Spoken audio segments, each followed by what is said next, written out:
സ്വന്തം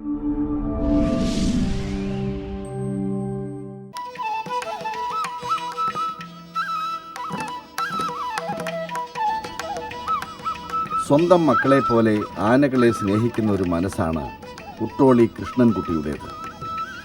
ആദ്യമായി ഈ തറവാട്ടുമുറ്റത്തൊരു ആന കയറി വന്നതിൻ്റെ കഥ കേട്ടാൽ തന്നെ അത് മനസ്സിലാകും. ഒരുപാട് സ്നേഹിച്ചു വളർത്തിയ മക്കളിൽ മൂത്ത മകൻ വിദേശത്ത് പഠിക്കാനായി തിരിക്കുന്നതിന് ഏതാനും നാളുകൾക്ക് മുമ്പാണ് കൃഷ്ണൻകുട്ടി ആദ്യമായി ഒരു കുട്ടിയാനയെ വാങ്ങുന്നത്. പേര് മഹാദേവൻ. മകൻ്റെ അസാന്നിധ്യം ഒരാനക്കുട്ടിയിലൂടെ അതിജീവിക്കുവാൻ ശ്രമിക്കുകയായിരുന്നു ഇയാൾ. അല്ല, ആദ്യം തന്നെ ഒരു കുട്ടിയാനേനെ വാങ്ങിയത് 5 കൊല്ലം മുന്നേ ഒരു ആന വാങ്ങി. ആ ആന വാങ്ങിയപ്പോൾ കുട്ടിയാന വാങ്ങിയപ്പോൾ ആദ്യം തന്നെ കുട്ടിയാന പാപ്പാന് ചട്ടായ അപ്പോൾ തന്നെ വന്നിട്ട് എന്തുണ്ടായെന്ന് വെച്ചാൽ ഒരു പാപ്പാനെ കുത്തിക്കൊന്നു, ശരിക്കും പറഞ്ഞാൽ. അപ്പോൾ അത് തന്നെ കണ്ടപ്പോൾ ആൾക്കാർ ആകെ ഞങ്ങളെല്ലാവരും ഡസ് പഠിച്ചു എന്ന് വെച്ചാൽ മൊത്തത്തിൽ വീട്ടുകാരും നാട്ടുകാരും ഒക്കെ ഡസ്പായി. അത് ആനേരെയും കുഴപ്പമില്ലായിരുന്നു, പാപ്പാൻ്റെയും കുഴപ്പമില്ലായിരുന്നു. എന്തിനു പറയുന്നത്, നമ്മുടെ ആ സാഹചര്യം നിലയ്ക്ക് ആ കുട്ടിയാനി ആയതുകൊണ്ട് കുട്ടിയാനി അറിഞ്ഞില്ല ശരിക്കും പറഞ്ഞാൽ. അത് പതുക്കനെ തൊട്ടപ്പോൾ തലേമ കൊമ്പ് പതുക്കനെ കൊണ്ടു, തലേമ കൊണ്ടു, ആൾ മരിക്കേണ്ട സംഭവമായി. ഇതിന് ശേഷം ഈ ആനക്കുട്ടീനെ കൊടുക്കാൻ നേരത്ത് നോക്കിയപ്പോൾ ആനക്കുട്ടിക്ക് അന്ന് നല്ല വിലയുള്ള ടൈമാണ്. പക്ഷെ നമ്മൾ വാങ്ങിച്ചതിന് കൊടുക്കാൻ നോക്കിയപ്പോൾ അങ്ങനെ തന്നെ പകുതി വിലയും കൂടി കാണുന്നില്ല. പിന്നെ അന്വേഷിച്ച് പിടിച്ച് വന്നപ്പോൾ ആന ഓണർമാർ തന്നെയാണ് ഈ വില താത്തണ ആൾക്കാർ.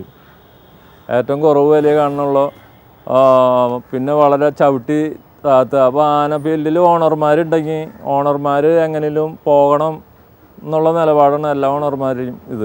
ഒരു ഏതെങ്കിലും ഓണർ വന്നാൽ ആ ഓണറെ അടിച്ച് താത്തുക അല്ലെങ്കിൽ ഇല്ലാണ്ടാക്കുക. അതാണ് ഇവിടുത്തെ മൊത്തത്തിലുള്ള നയമായിരുന്നത്.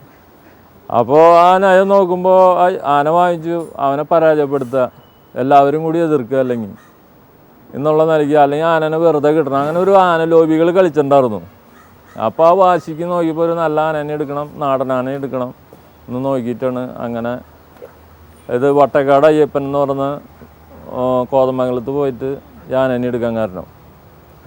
അതവിടെ ചെന്നു, പറഞ്ഞ വിലയും കൊടുത്ത് 5 മിനിറ്റിനുള്ളിൽ കച്ചവടം ചെയ്ത് 5 മിനിറ്റിനുള്ളിൽ അപ്പം തന്നെ വണ്ടിയിലും കയറ്റി ഇങ്ങോട്ട് കൊണ്ടുവന്നപ്പോൾ അത് അന്നൊക്കെ നല്ല പണിയെടുക്കണ ആനയായിരുന്നു.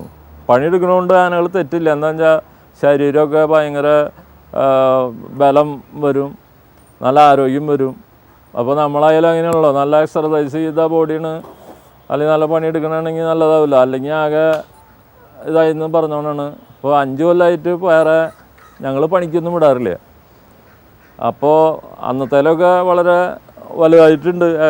അന്നത്തേലും ഏകദേശം ഒരു 3/4 അടിയോളം ഉയരം വെച്ചിട്ടുണ്ട്. കൊമ്പൊക്കെ അന്ന് ചെറിയ കൊമ്പായിരുന്നു ഇതിന്. ഇന്ന് ഉട്ടോളി തറവാട്ടിൽ അയ്യപ്പനെ കൂടാതെ 2 ആനകൾ കൂടിയുണ്ട്. ഉട്ടോളി രാജശേഖരനും ഉട്ടോളി ഗണപതി. ഞങ്ങൾ ചെല്ലുമ്പോൾ അവർ സ്ഥലത്തില്ലായിരുന്നു. ഉത്സവ സീസൺ അടുത്തതിൻ്റെ തിരക്കിലാണ് 2 പേരും.